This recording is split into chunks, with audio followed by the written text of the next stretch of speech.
En dat betekent dat juist in de eerste periode vanaf vaccinatie de klachten moeten worden gemeld. De regering steunde een beleid waarin deze klachten de eerste 14 dagen na vaccinatie juist niet werden gemeld, omdat het vaccin 10 tot 14 dagen nodig zou hebben om effectief te worden. Alle klachten in die periode werden juist aan het coronavirus toegeschreven. En dat is niet alleen frauduleus, het is moedwillig in gevaar brengen van mensenlevens. En ik herinner u er nog maar eens aan dat we nog steeds kampen met een gigantisch, zogenaamd onverklaarde oversterfte. Kort samengevat, deze informatie van de EMA is vernietigend voor het gevoerde vaccinatiebeleid van Rutte en de Jonge. De regering wist dat de vaccins niet zouden beschermen tegen de verspreiding van het virus, maar deelde deze informatie niet met de burgers. Integendeel, het drong de vaccins aan onze burgers op met leugens, verdoezelde de bijwerkingen en bracht hiermee de gezondheid van iedereen die zo'n vaccin genomen heeft in gevaar. De vaccinatiecampagnes dienen zo snel mogelijk stopgezet te worden en het is gewoonweg niet veilig en ze voldoen niet aan de eisen die de EMA stelt. En de regering en alle politieke partijen die dit steunden behoren op hun leugens en bedrog afgerekend te worden. Dank u. De regering en alle politieke partijen die dit steunden behoren op hun leugens en bedrog afgerekend te worden. Dank u wel.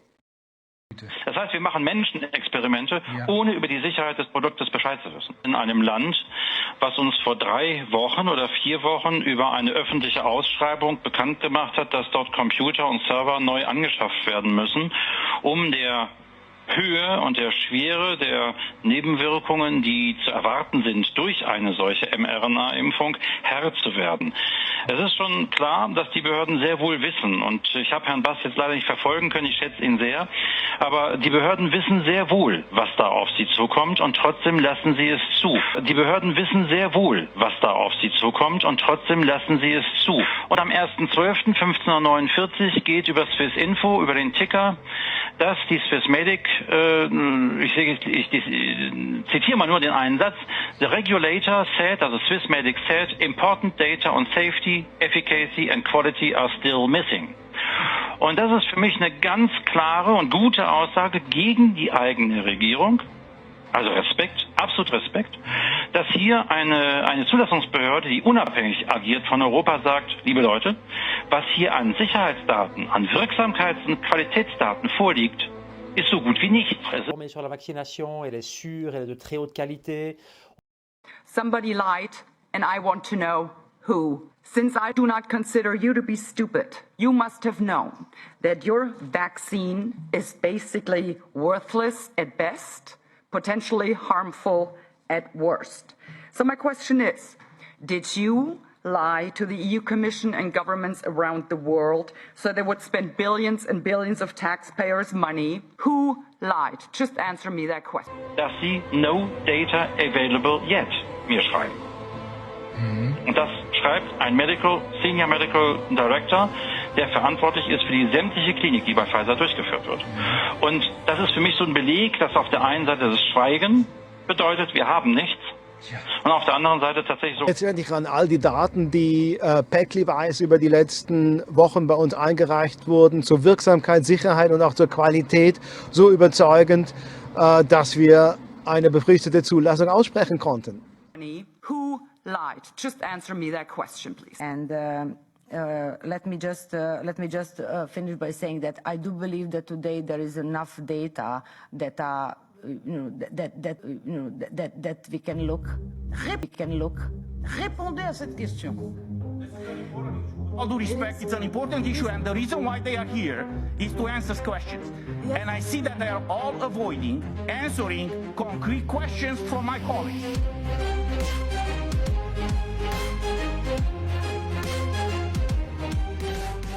The question is for both of them. When these vaccines became available, we were promised it would prevent contraction and transmission of COVID-19. All governments around the world, EU Commission, everyone, basically repeated that, began harassing and intimidating people. Hass, Hetze, Beleidigung, Bedrohungen, Antisemitismus. So my question is, did you lie to the EU Commission and governments around the world so they would spend billions and billions of taxpayers' money and buy your worthless stuff? Or did you tell the EU Commission and other governments around the world the truth about your worthless vaccines? And the governments lied to their citizens. Who lied? Just answer me that question, please. Thank you. Yeah, thank you again. Yes, there are a lot of questions, so let me try to address all of them. So let me start first. Yes, we learned a lot during the COVID-19, and I think it's really encouraging to see the vaccine technology revolution actually happening due to the COVID-19. In AstraZeneca, definitely we are looking how to leverage on that as well. There are a number of questions that are related to the adverse events and the safety. So let me maybe go back to that. So when you are vaccinating billions of people, are clearly showing that the probability of the thrombocytosis with thrombocytopenia, which is a rare side effect that you are mentioning, has a lower incidence than in the patients who are vaccinated than those who are infected by COVID after second vaccination. So I think that can provide or give you a context. What are we talking about when we are referring to the regulators, World Health Organization and other bodies that are saying that the safety profile is acceptable, and that definitely means, and that is the standard term that is used, that the benefit of the vaccination outweighs the risk. That is the main way how the risk-benefit ratio of the vaccines is considered. So now, Mrs. D'Amato, I really want to address your question. And yes, I'm aware of the cases, and in AstraZeneca we are deeply sorry for what happened. I think there are no words to describe how terrible that is for those patients and their families. Let me just finish by saying that I do believe that today there is enough data that that we can look critically and make a judgment on what was the impact of the vaccines. I think the very relevant and respected medical journal, Lancet, I'm sure you are aware of it, published a very clear data saying that vaccines saved 20 million lives in the first year of the vaccination. So I will stop here, and again, thank you for all your questions and your interest. So let me try to address all of them. We'll stop here, and again, thank you for all your questions and your interest. Fine.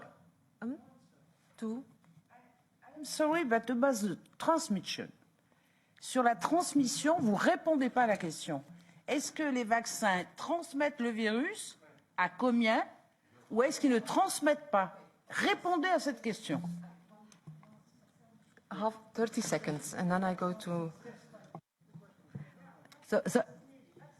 You were asked by our colleague here about the liabilities, and you avoided to answer this question.